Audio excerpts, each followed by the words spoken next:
महीने की सौदेबाजी के कारण। जी हाँ, ये अपने अपराधों के बेपर्दा होने के भय से इकट्ठे हुए हैं। अध्यक्ष जी, ये सांप्रदायिकता के नाम पर हुई साझेदारी नहीं है। अध्यक्ष जी, ये चारा कांड और हवाला कांड की साझेदारी है।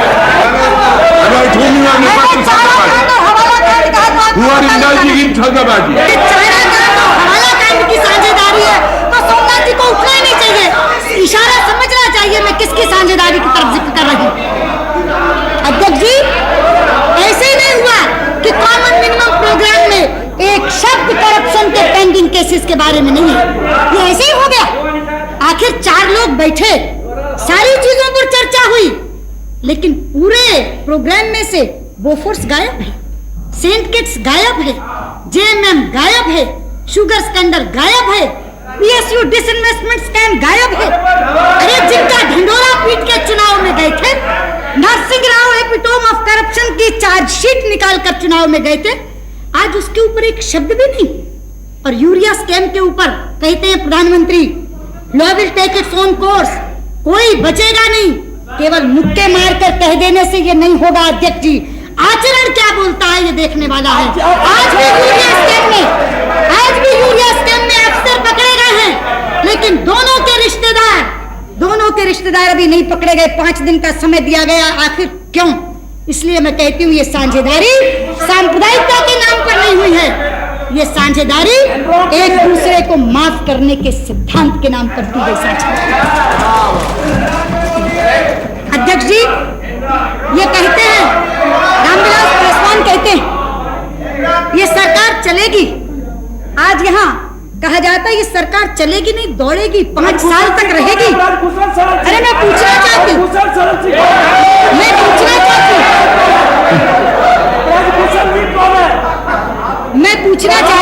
जी,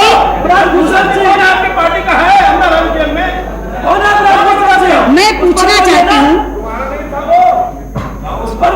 मेरे नेता ने तो नहीं कहा, बयान तो पहला बीजू पटनायक का आया पहला बयान, this government will not last.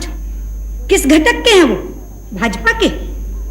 Buddhadev Bhattacharya का बयान आया, हाँ वही है, बुद्धदेव आचार्य का बयान आया, this government will not last for 6 months। ये किस घटक के हैं? भाजपा के। Okay, you stand corrected. अध्यक्ष जी, मुझे करेक्ट करने की क्या जरूरत है? पहली स्टेटमेंट छपी, उसका जिक्र मैंने कर दिया, डिनायल इन्होंने किया, उसका जिक्र इन्होंने कर दिया, दोनों चीज रिकॉर्ड पर आ जाएंगी। आगे बढ़िए। नरसिंह राव जी के हवाले से कहा गया कि चुनाव के लिए 7 महीने से 1 साल के बीच में तैयार रहना चाहिए। ये बयान भाजपा की तरफ से तो नहीं आया। इतने अंतर विरोधों के साथ जो सरकार चल रही है, क्या सांझ है नारायण दत्त तिवारी और मुलायम सिंह यादव में? मैं पूछना चाहती हूँ, क्या सांझ है? आ गए बीजू पटनायक जी, क्या सांझ है आदरणीय बीजू पटनायक जी आप में और जेबी पटनायक में? इधर एड्रेस करिए आपने। अध्यक्ष जी, सुषमा जी आप इधर एड्रेस करिए। चारे और खाद के अलावा क्या सांझ है राम लखन सिंह यादव और लालू यादव में? क्या सांझ है ममता बनर्जी और सोमनाथ चटर्जी में? मैं पूछना चाहती हूँ, उत्तराखंडी महिलाओं के सम्मान का सौदा करके नारायण दत्त तिवारी मुलायम सिंह की बगल में क्यों बैठे? तमिलनाडु के हितों की अनदेखी करके करुणानिधि ने देवे गौड़ा को नेता क्यों स्वीकार किया? अपने घावों की पीड़ा भूलकर, ममता जी, अपने घावों की पीड़ा भूलकर आप सोमनाथ जी के साथ मतदान कैसे कर रही हैं? ठीक है।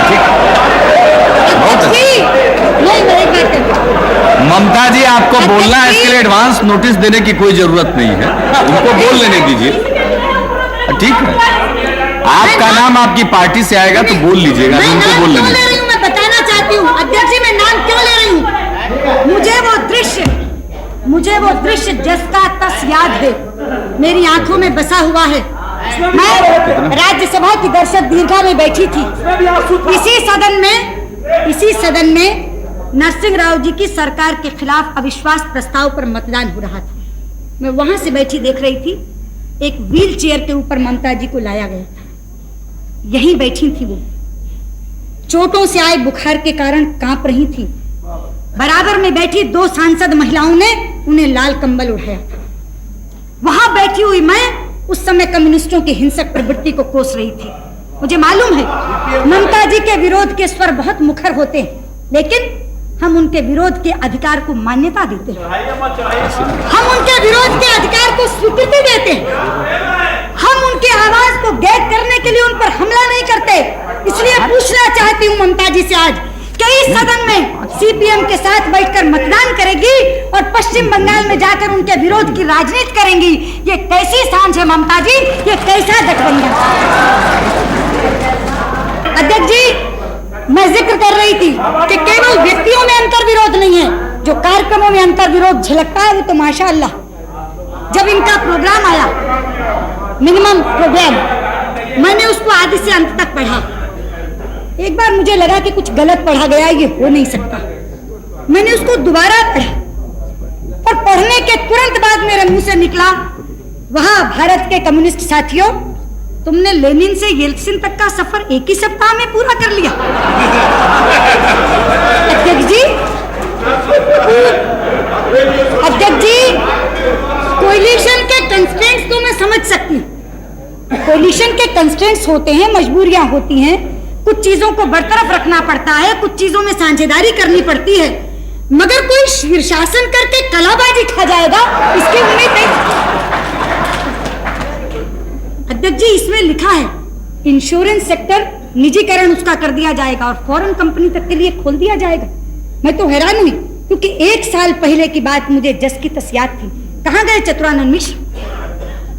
अध्यक्ष जी, आपके माध्यम से बताना चाहती हूँ, मैं राज्यसभा में याचिका समिति की अध्यक्षा थी, कमेटी ऑन पिटीशंस की चेयरपर्सन थी। हमारी समिति के सामने एक याचिका दायर की गई, एक पिटीशन प्रस्तुत की गई, जिसमें यह लिखा गया था कि LIC, GIC इंश्योरेंस सेक्टर को जो प्राइवेटाइज करने की एक सिफारिश मल्होत्रा कमेटी की तरफ से आई है, वो लागू न की जाए। ये थी वो पिटीशन। और मैं आपको चौंका दूं ये बात कहकर, वो पिटीशन किसी और ने काउंटर साइन नहीं की थी, एक MP को प्रस्तुत करनी पड़ती है। ये संयोग है कि चतुरानंद मिश्र राज्यसभा से मेरे साथ लोकसभा में आए हैं, 2-4 दिन में शायद कैबिनेट के मंत्री भी बनने वाले हैं। वो पिटीशन काउंटर साइन की थी चतुरानंद मिश्र ने। और अध्यक्ष जी, मुझे कहा गया था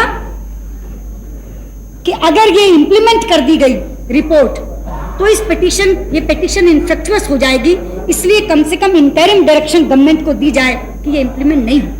पिटीशन कमेटी के अध्यक्षा के नाते मैंने सरकार को डायरेक्शन दी थी कि जब तक इस कमेटी की रिपोर्ट नहीं आ जाए, हम बहुत जल्दी इस कमेटी की रिपोर्ट देंगे, तब तक मल्होत्रा कमेटी की सिफारिशें लागू न की जाए। और इस याचिका समिति ने इस याचिका पर रिपोर्ट देने से पहले सारी पॉलिटिकल पार्टीज के लोगों को बुलाया था, सारे राजनीतिक दल के प्रतिनिधि आए थे। इसमें क्या गलत कह रही हूं? अध्यक्ष जी, प्रीमियर घटक इस यूनाइटेड फ्रंट का जनता दल, जिनकी सरकार है, जिनके आप कुछ कहना चाहते हो, आप मिनिस्टर है, बोलिए। अगर कोई ऑब्जेक्शनेबल बात है तो बताइए, अगेंस्ट द रूल हो तो बताइए। नहीं, यू आर मिनिस्टर ना हो। वो रेफर कर रही है एक ऐसे डॉक्यूमेंट को जो हाउस में ले किया जा चुका है, इसमें क्या है? अध्यक्ष जी, प्रोसीडिंग नहीं, उसी को उन्होंने बताया, उस प्रतिवेदन से मैं कोट कर रही है। What can I do? प्रधानमंत्री तवज्जो दें। नहीं, ये तो आजादी है, ये कोट कर सकते हैं। क्या मिनिस्टर जी, नहीं, आप कोई रूल बताइए ना जिससे वो नहीं कोट कर सके, मैं उनको रोक दूंगा। बताइए कोई कानून। प्राइम मिनिस्टर, मैं आपके दल की बात कर रही हूँ। The honourable prime minister, I would like to draw your attention please. मैं देवे गौड़ा जी, सोमनाथ चटर्जी और चतुरानंद मिश्र को सुनाकर दोबारा कहना चाहूंगी, मेरी पार्टी का पॉलिसी था भारतीयों के लिए खोल दो, फॉरेनर्स के लिए मत खोलो, लेकिन आपकी पार्टी का पॉलिसी पढ़कर सुना रही हूँ। नहीं, मैं तो आपके शीर्षासन की बात कर रही हूँ, जो कलाबाजी खाई है सत्ता की अंधी दौड़ में, मैं उसकी बात कर रही हूँ। मैं इसको केवल ये पढ़ के बता रही हूँ कि सत्ता की दौड़ में मदहोश होकर आदमी इतनी उलटबाजी भी खा सकता है कि 50 साल तक जिन नीतियों को लेकर आपने राजनीति की है, आज वो राजनीति टोटल की टोटल, एब्सोल्यूट की एब्सोल्यूट आप छोड़ देंगे सिर्फ इसलिए कि सत्ता लोलुपता की दौड़ में या एंटी बीजेपी स्टांस के अंदर आपको कांग्रेस के साथ बैठना है, आपको जनता दल के साथ बैठना है। इसलिए मैं आपसे कह रही हूँ अध्यक्ष जी, यहाँ सदन में ये छोड़ सकते हैं, लेकिन बाहर जब अपने अपने क्षेत्रों में जाएंगे इनका कार्यकर्ता इन्हें छोड़ने नहीं देगा और ये अंतर विरोधी सरकार को गिराने का कारण बनेंगे। रामविलास पासवान कहे थे, शरद यादव अभी कह रहे थे नहीं ये सरकार तो चलेगी, नरसिंह राव जी ने आज कह दिया चलेगी। अरे भाई, नरसिंह राव तो मौन साधे बैठे हैं, भूमिका निभा रहे हैं ये, और ये शरद पवार की भूमिका नहीं निभा रहे, ये ललिता पवार की भूमिका निभा रहे। मैं भाई शरद यादव से कहना चाहूंगी, Lalita Pawar, what is unacceptable? If it is her experience about him, why to be आपका बहुत बहुत धन्यवाद चंद्रशेखर जी, आपका बहुत बहुत प्यार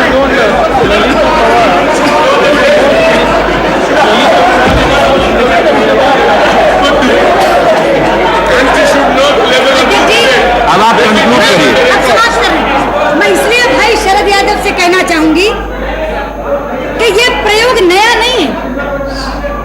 मैं भाई शरद यादव से केवल इतना कह रही थी, ये प्रयोग नया नहीं है, ये प्रयोग आपके गुरु राजनारायण जी पहले कर चुके हैं। 20 दिन के अंदर कांग्रेस ने समर्थन वापस लिया था और मेरे आदरणीय नेता चंद्रशेखर जी बैठे 4 महीने के अंदर इनसे समर्थन वापस लिया था। आप किस आधार पर विश्वास कर रहे हैं? किस आधार? आपके विश्वास का कोई आधार होना चाहिए। इतिहास से भी कुछ नहीं सीखा। और मैं कांग्रेस की बात क्या करूं? मैं कांग्रेस की बात क्या करूं? मैं तो भाई शरद यादव से ही पूछूंगी कि भैया अपने समाजवादियों का इतिहास भी तो है। अभी कह रहे थे शरद यादव, डॉक्टर लोहिया यहाँ पर थे, डॉक्टर लोहिया थे। समाजवादियों के पास तो डॉक्टर लोहिया की 2 रेडीमेड उक्तियां सरकार बनाने और सरकार गिराने के लिए हर समय मौजूद हैं। पहली, डॉक्टर लोहिया ने कहा था कांग्रेस को हराने के लिए शैतान से भी हाथ मिलाना चाहिए, और दूसरी कहे थे डॉक्टर साहब सुधरो या टूटो।